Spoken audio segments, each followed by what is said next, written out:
نفسانی کمزوری کی ملاوٹ نعوذ باللہ من ذالک شامل ہو گئی. بس ہم جو امام مہدی مانتے ہیں یہ الگ بحث ہے.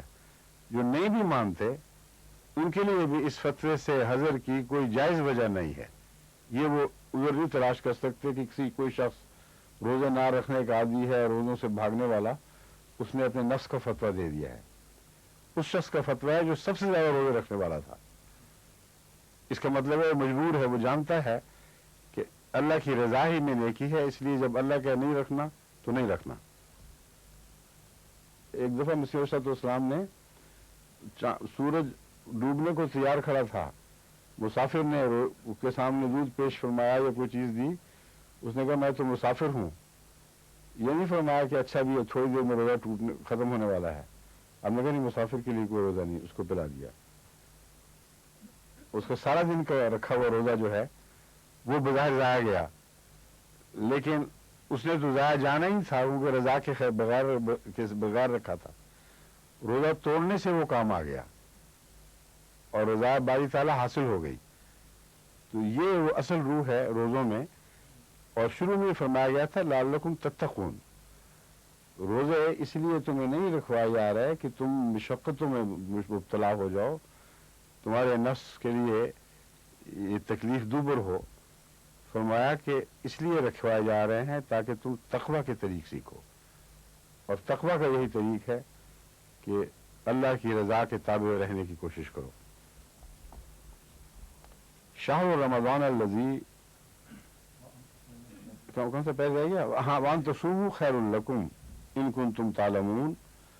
اور اگر تم روزے رکھو تو یہ تمہارے لیے بہتر ہے اگر تم جانتے. یہاں روزے رکھو سے مراد اب یہ درمیان کی آیت کا تعلق اس سے ختم ہے، اب شہر رمضان کی طرف واپس مضمون جا رہا ہے. رمضان میں اگر تم روزے رکھو تو تم اگر جانو کہ کتنا ثواب ہے تو یہ تمہارے لیے بہت بہتر ہے. یعنی ان روزوں سے گریز نہیں کرنا. اور بالعموم روزوں کے لیے بھی یہی حکم ہے کہ اگر روزہ رکھ سکتا ہو نیکی کی خاطر تو اس کو روزہ رکھنا اس کے لیے بہت اچھا ثواب کا موجب ہے. لیکن اکثر لوگ روزے کی برکات سے واقف نہیں ہیں.